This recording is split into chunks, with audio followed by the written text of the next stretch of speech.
பாடப்பகுதியை வாசிப்போம் வாருங்கள். விவசாய தொழில். எல்லா தொழில்களுக்கும் அடிப்படையானது விவசாய தொழிலேயாகும்.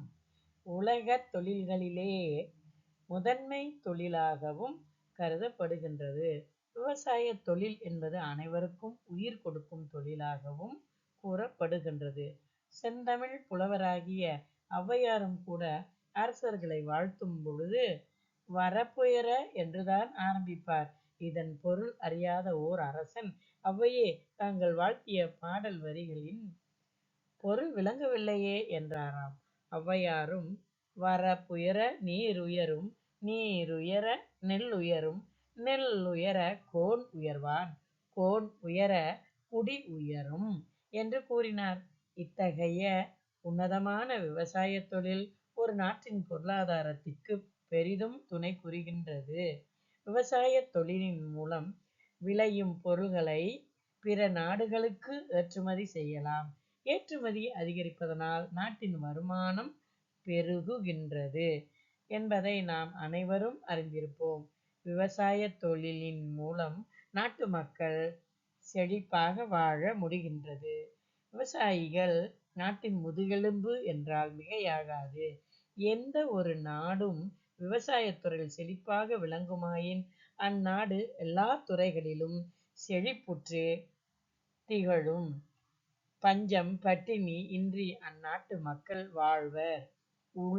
உழவுக்கும் தொழிலுக்கும் வந்தனை செய்வோம் என்று அன்றே விவசாயத்தின் மகிமையை உயர்த்தி பாடினார் பாரதியார். தற்போது அதிகமான இளைஞர்களும் விவசாயத்தில் ஈடுபடுவது குறைந்து விட்டது.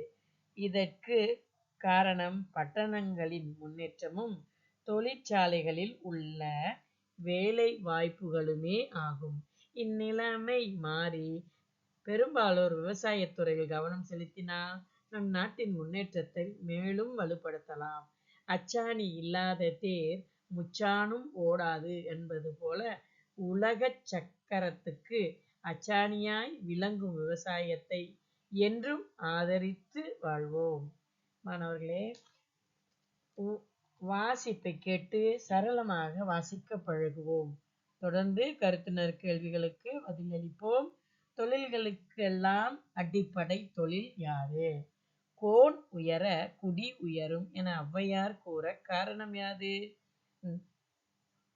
விவசாயம் நாட்டின் பொருளாதாரத்துக்கு எவ்வாறு உதவுகின்றது?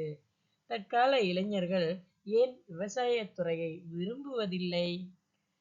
அனைவருக்கும் உயிர் கொடுக்கும் தொழில் என இத்தொழிலை கூறுவதன் காரணம் என்ன?